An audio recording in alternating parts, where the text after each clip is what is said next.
Hello, everybody. It is Sunday, November the 30th, 2025. Our last November show on technology. That was the weekly summary. It's been, for those people who grew up watching wacky races, it's been one of those wacky races kind of week where every day there seems to be a new leader in the race to win AI. Lots of news about Google piercing NVIDIA's aura of invulnerability. The Google stock is doing extremely well. Lots of news also about Anthropic's new Opus 4.5 model. Some people see that as Anthropic's ace in the hole when it comes to winning the race. And of course, Keith, who loves ChatGPT, has noted that the ChatGPT 5.1 Codex Max is a big deal.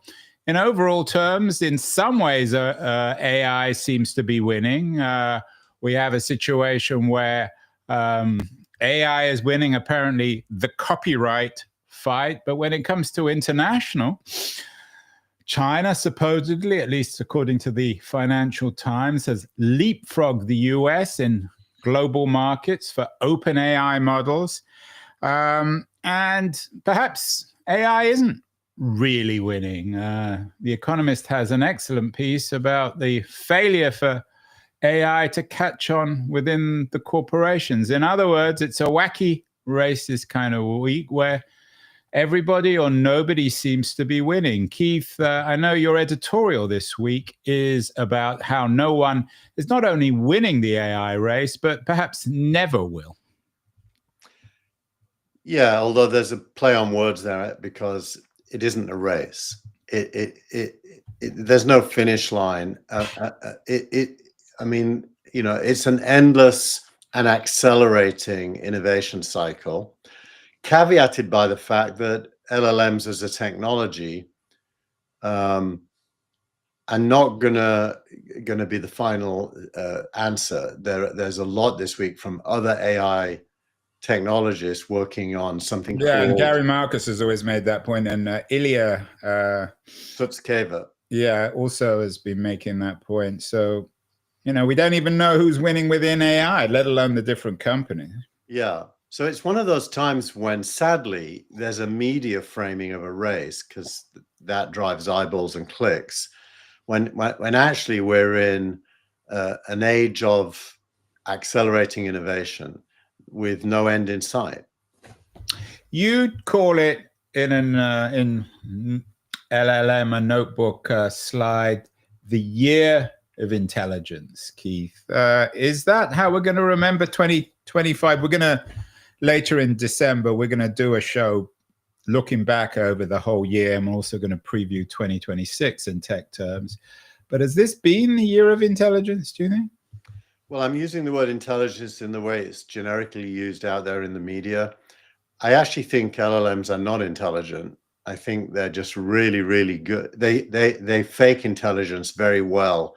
You know, the Chinese DeepSeek model just got a score on the Math Olympiad test, both the Chinese one and the US one, that beats any human that's ever taken the test. So they're very good at appearing to be intelligent, but as we all know, they're guessing machines.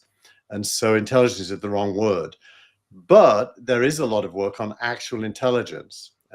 DeepMind's AlphaFold is a great example of actual intelligence. And lots of researchers are working on that. And so one of the memes is we're moving from the age of AI productization back to the age of laboratories for the next generation of AI.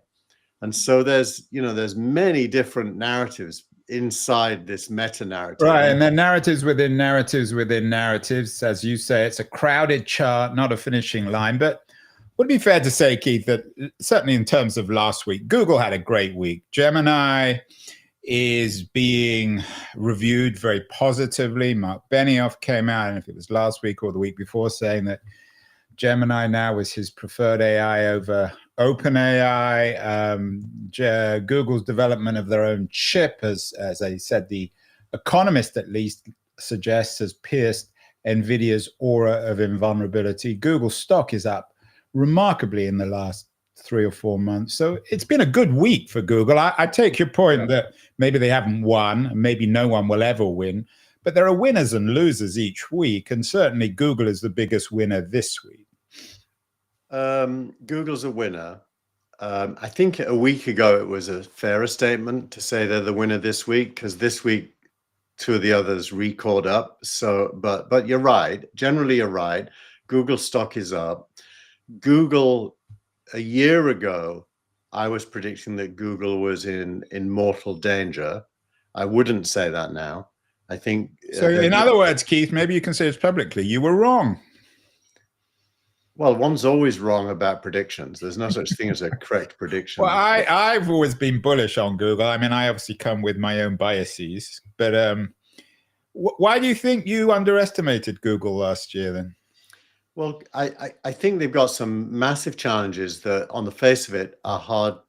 It's hard to imagine how they'll overcome them. The biggest one is that they earn over $300 billion a year from search-based advertising. And the challenge is, as they put AI mode, as it's called, into Chrome to replace web search mode, will they still be able to earn revenue from advertising?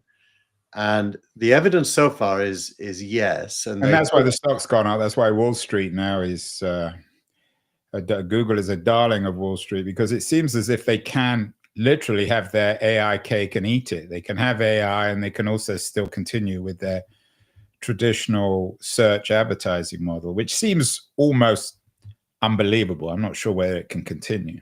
Yeah, I have my doubts whether this is just a moment in time or not indicative of where it's going. I do think they have a massive advantage, which is they have the only database of paid links and clicks that if they choose to migrate those links and clicks into the AI interface, having already built the database of them, and it's a real-time database as well, then the question then becomes, will people click as often in an AI interface as they do in a web search interface? That's got to be a no, because why would you click in an AI interface when it's giving you answers? You only click when it's a link to an answer.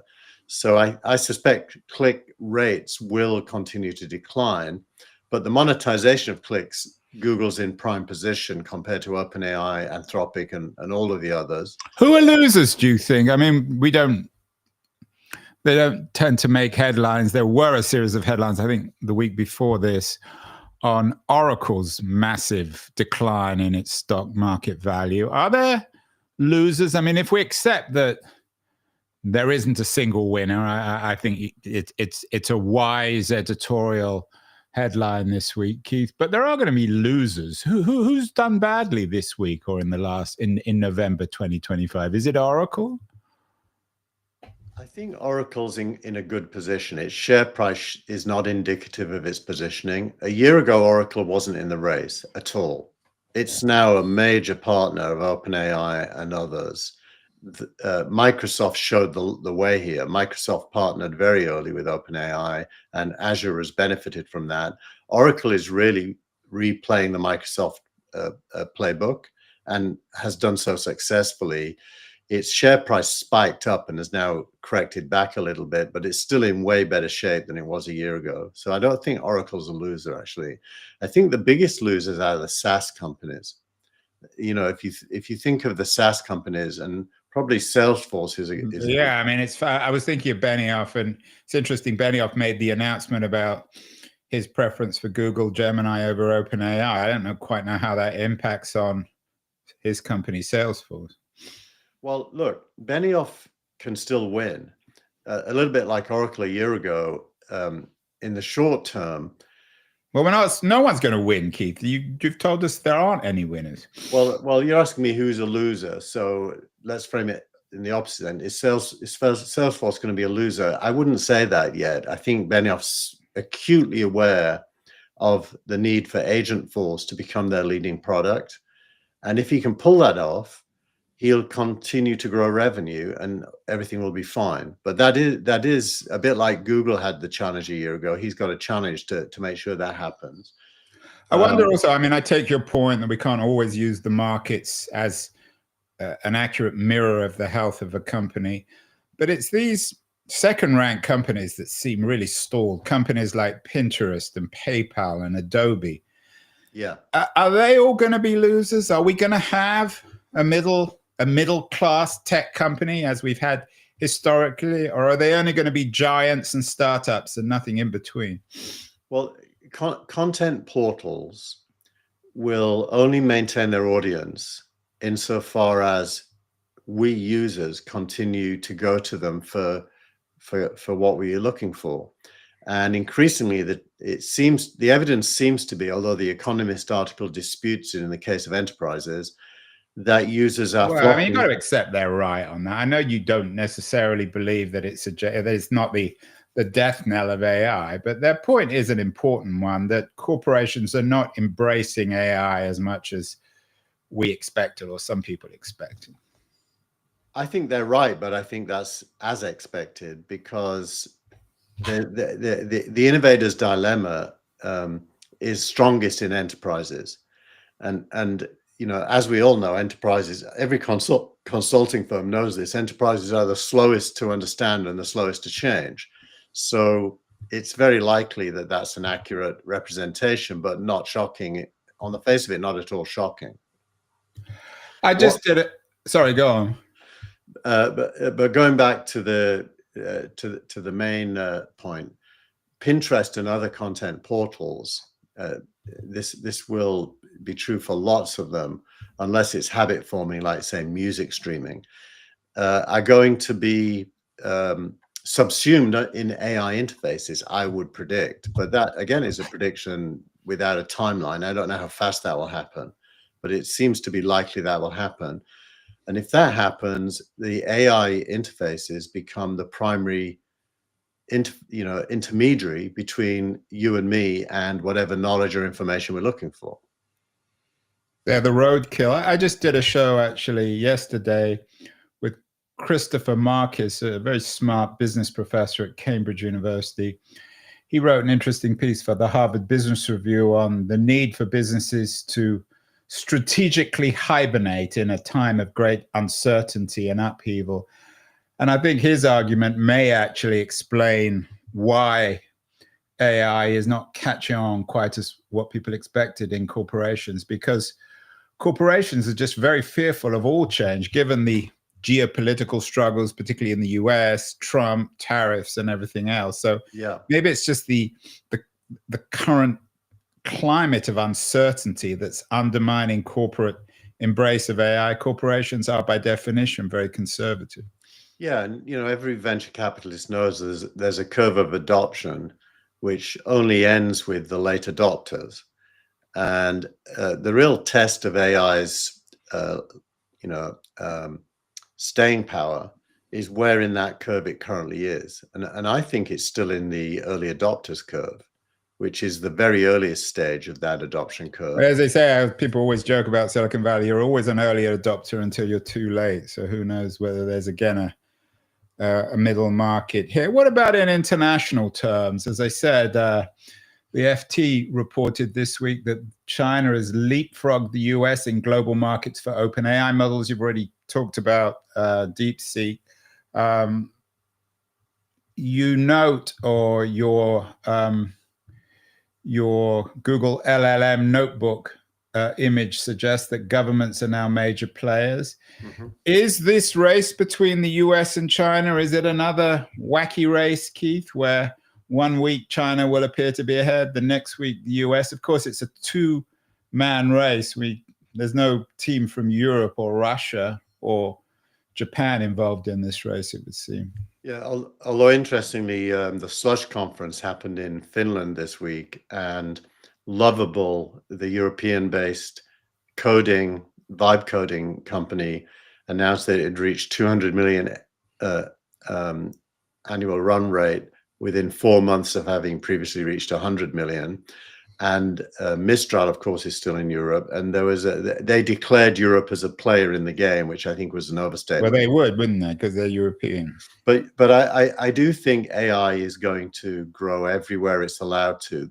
The British budget this week brought in a bunch of stuff to incent venture investment in early stage startups. I think the EU is far behind the UK in thinking like that. So Europe is hamstrung mainly by regulation, which seems to be weakening, which is a good thing. And maybe a little too late. Can the US, I mean, coming back to your theme this week of nobody's winning, which means really in a way that everybody's winning, can the US and China both win this race simultaneously? Absolutely. I think that's the only outcome likely. And really, you know, nations don't have balance sheets in the same way that companies do. They do, but they're derived from different sources like tax. The winners will be Chinese companies and American companies mainly. And those companies will pay taxes wherever they operate. And so governments will harvest that. But also their products will be used globally. And so revenues will be spent everywhere and productivity gains will be impacted everywhere. So it isn't as if the rise of US companies or Chinese companies only benefits them. It should lift everything up. No note this week, Keith, of the B word, your favorite word, bubble. You note that what's happening is a new industrial stack, not a software bubble. What is an industrial stack? And can there be bubbles within industrial stacks, or by definition, is that not a bubble? Well, an industrial stack really talks about rebuilding from first principles the way to do things, the way things get done. So the stack is a kind of a logical sequence of hardware and software in order to rewire the way we do things as humans. And we're in the middle of the early stages of that new stack. And you know, as we've already noted, there's early adopters doing it a lot. Like startups today that are AI native look very different to startups even 4 years ago in how they build and what they build. So that's really what it refers to. And money always pours in to the recreation of, if you think about it, of the division of labor. This is the recreation of the division of labor, and on a better basis, a more productive basis. And you would expect money to flow in because better, cheaper production leads to more voluminous outputs that cost less, that are then get consumed, which drives revenue.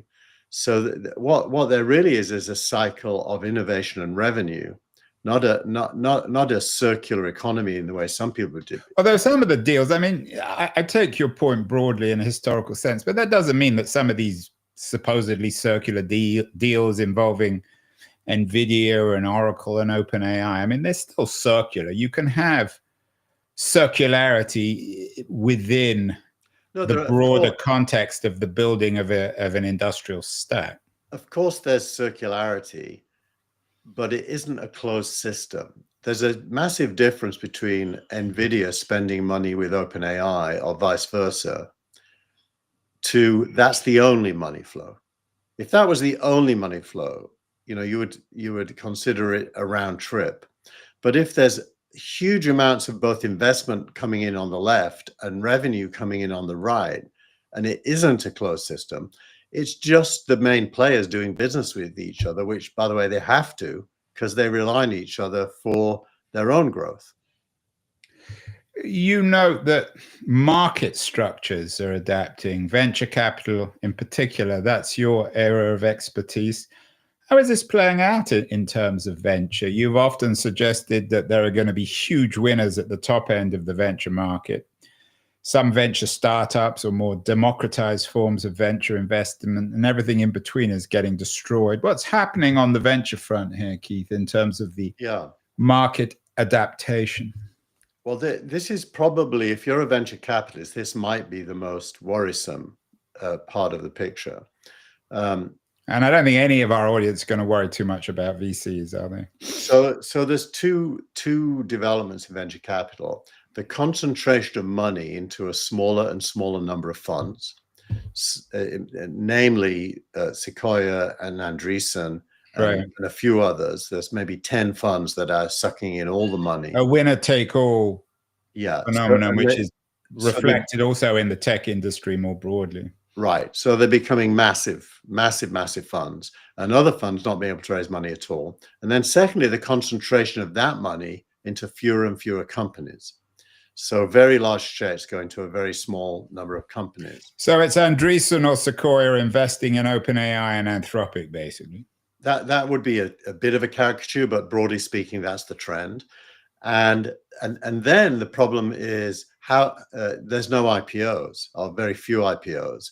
So there's no exits.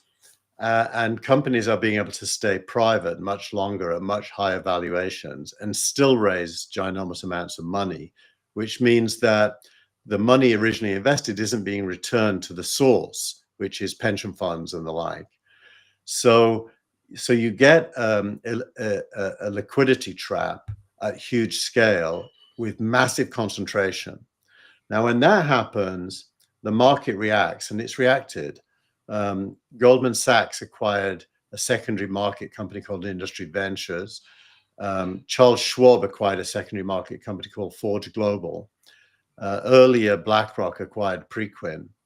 And what is happening is that the market is looking to put money in the hands of buyers of these private companies. And that's leading to secondary purchases at much larger scale than previously, although it's still tiny. It's only 2% of the value of unicorns is being bought through secondary markets, not a big number, but it's much bigger than ever before. And that's because there's a large number of smaller venture funds looking for liquidity, and they're ready buyers if they can get a good price buying. For example, Dave McClure's new fund, Practical VC, is a secondary buyer. Yeah, and Dave's actually coming on the show next week. I want to come back, Keith, to the stack for a moment. You talk about this being a new industrial stack, not a software bubble, but one of the interesting discussion points this week is on Google, in the sense that Google's the only company trying to own the entire stack. Does that make Google more or less likely to be a winner in this new game? Well, there's pros and cons. It's certainly helpful to Google for decision-making purposes to be able to control both costs and capabilities. So that's the plus. Google's primarily an AI winner with developers, to some extent businesses, but they tend to be startup businesses, not the big ones. The big ones are all going to Microsoft and or Oracle more than they're going to Google. There's rumors that Meta may do a big deal with Google for their new yeah, which is another reason why people are very bullish on Google this year. Yeah. So that's the plus. The minus is Google's TPUs. That's their equivalent of NVIDIA's product. They are a generation or two behind NVIDIA in terms of capability, and NVIDIA isn't sitting on its hands. It's producing an annual upgrade to its whole stack. So I don't think it really threatens NVIDIA. Google is a purchaser of NVIDIA because of that for pre-training. In other words, very, very compute heavy parts of the AI cycle. Google isn't using its own stuff because it doesn't yet do as good a job. And so I think it's a more nuanced landscape. And then the final piece is, and this is just my opinion, but I think AI is ultimately a consumer-led game. Well, you and certainly The Economist would strongly disagree. The Economist piece suggests that always these booms or new business cycles, whatever you want to call them, new industrial civilizations, are always driven by corporations. But well, I think it's either or there. It's what comes first. And I think the evidence so far is chat interfaces are the primary reason AI has grown. and chat interfaces are mainly used by consumers. Now, consumers can include business people. I don't just mean hobbyists. It can be business people sitting at work, but it isn't a traditional top-down enterprise sale. It's a bottoms-up, one person at a time adoption curve. And in that game, OpenAI is very far ahead. You say, Keith, that rather than asking who will win, we should ask 3 questions. What are those 3 questions? Put them on the screen so I don't have to use my memory, Andrew. Well, I know the 3 questions. You're the expert. So the graphic has them in. The three questions really correlate to capabilities, what can it do, and civics. Yeah, what can it do? Who's funding it? And what are the policy implications? So what can it do? Yeah, contrary to Gary Marcus's narrative, actually is getting better and better and better. So it's the 3 C's: capabilities, capital, and civics. Yeah. So capabilities, clearly it's getting better and better and better.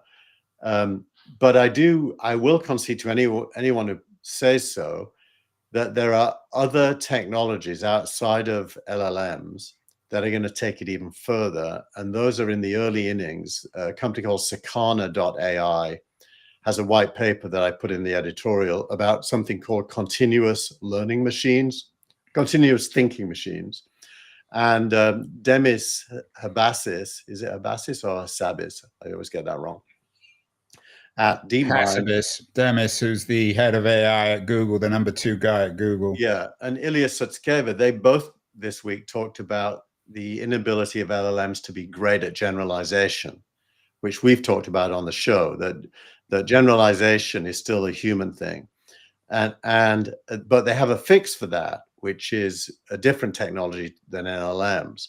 And so I think capabilities, we're so early compared to what's coming.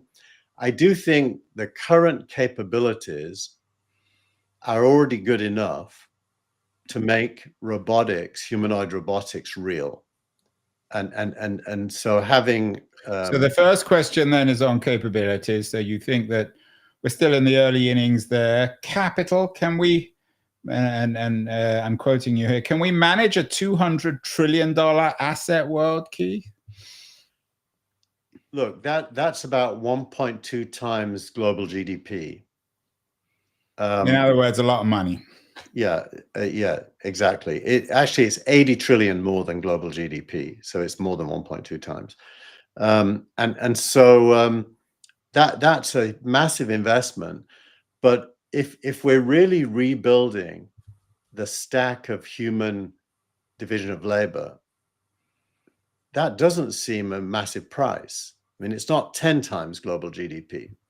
And so I'm going to anticipate that most governments and most capital providers will find that money. And I will say the money sitting on the sidelines, not invested, is many times higher than global GDP. Yeah, but you're not going to have capital in Uganda or Belgium or Vietnam put into this. I mean, it's all coming from the US or China, isn't it?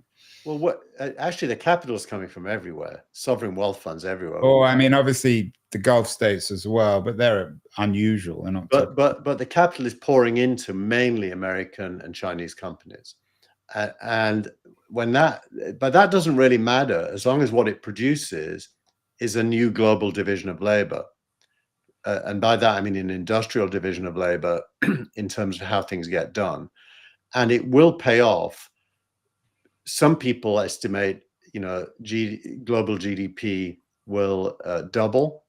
Other people think it may more than double. I mean, it's highly speculative. And let's get to the final C, Keith, civics.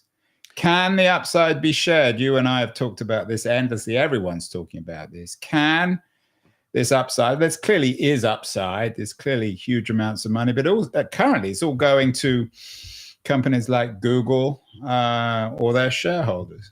Well, yeah. So this is a huge debate. My current position in the debate, subject to change, is concentration of capital is good because that's the most efficient way to get the wins. But it has to be correlated with clear policy to distribute the rewards. And that is the missing ingredient. There's a lot of talk about it, you're right.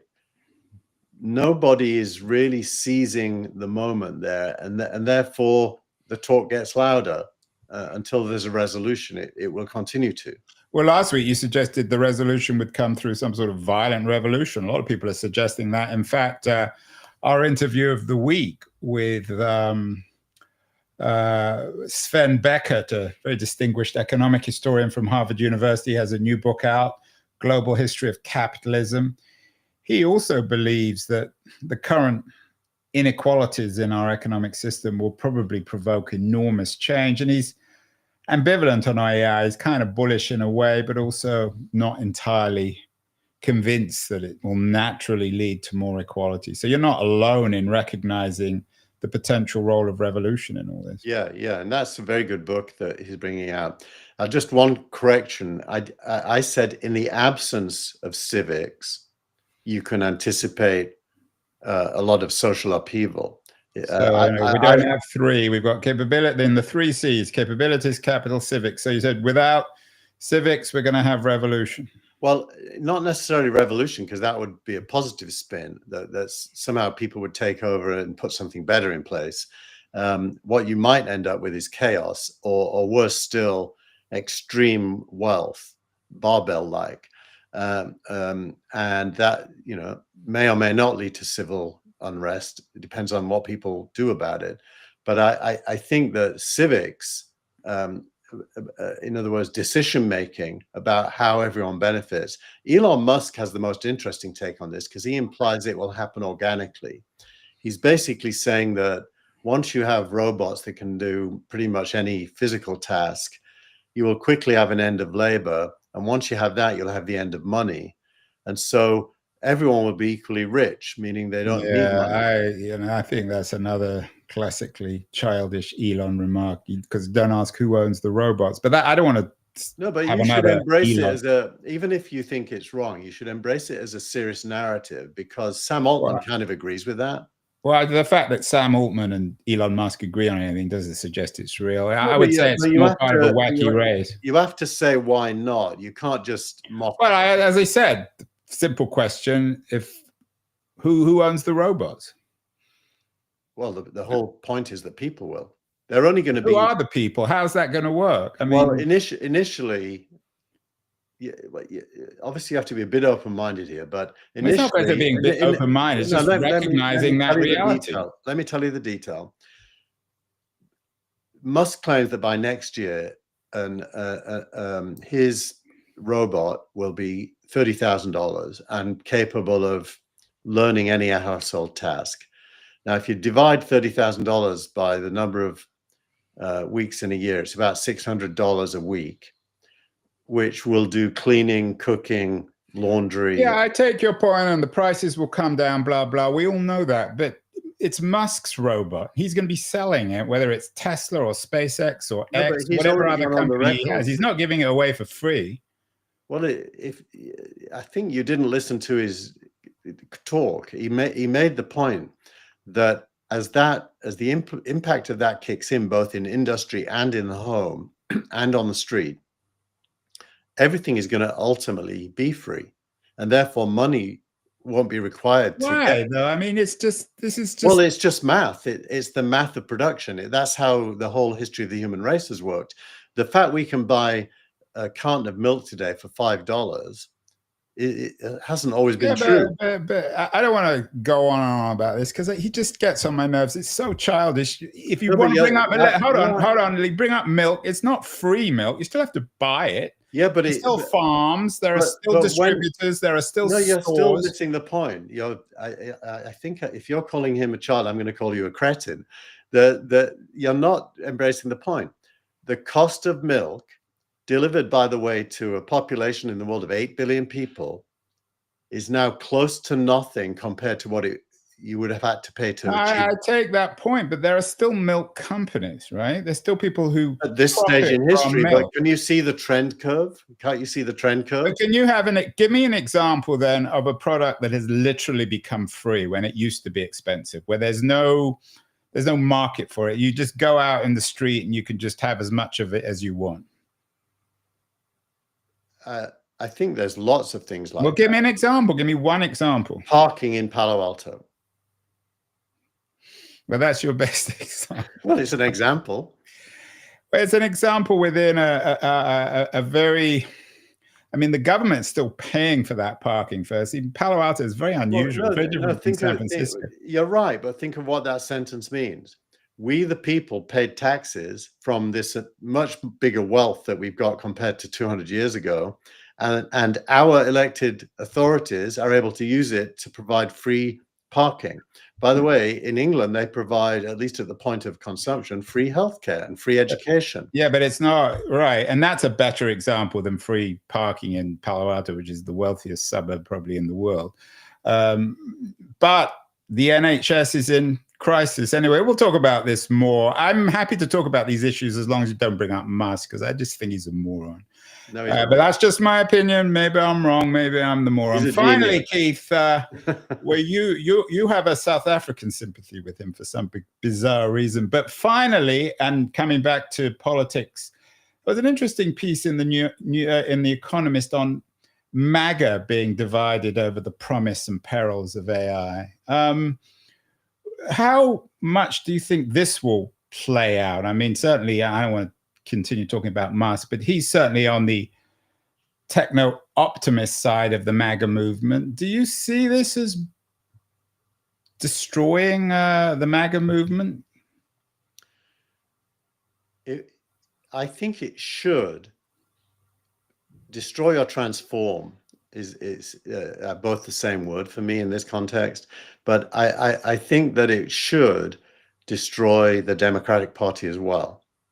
I think basically the debates inside, there will be some people who want to embrace this rebuilding of the human stack, and there'll be those who want the rewards from that to be individually owned, and those that want them to uplift society in both camps.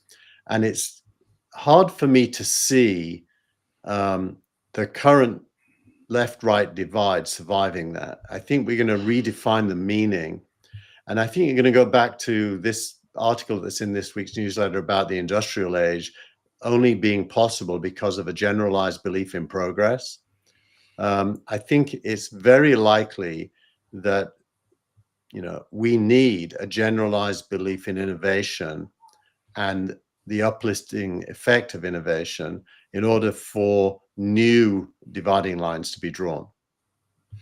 So who do you expect to win in the Musk or the David Sachs versus the Steve Bannon wings of the MAGA movement in the next couple of years? I find it super hard to predict because there's so much irrationality or subjectivity there. But what I would like to happen is Bannon and the, backward-looking, hardcore MAGA to shrink into a sect, and for society to embrace investing in innovation for progress for everyone. Well, there you have it. There are no winners this week. We like to find winners, Keith, but nobody is winning, which means also no one's losing. Lots of opportunity. The stack continues to grow. That was the week for the last week of November 2025. We will be back next week. We're going to do, I think, about 3 shows in December, and we'll also do a backward look at 2025 and some forecasting on 2026. So have a good week, Keith, and we'll talk next week. Bye. Thank you.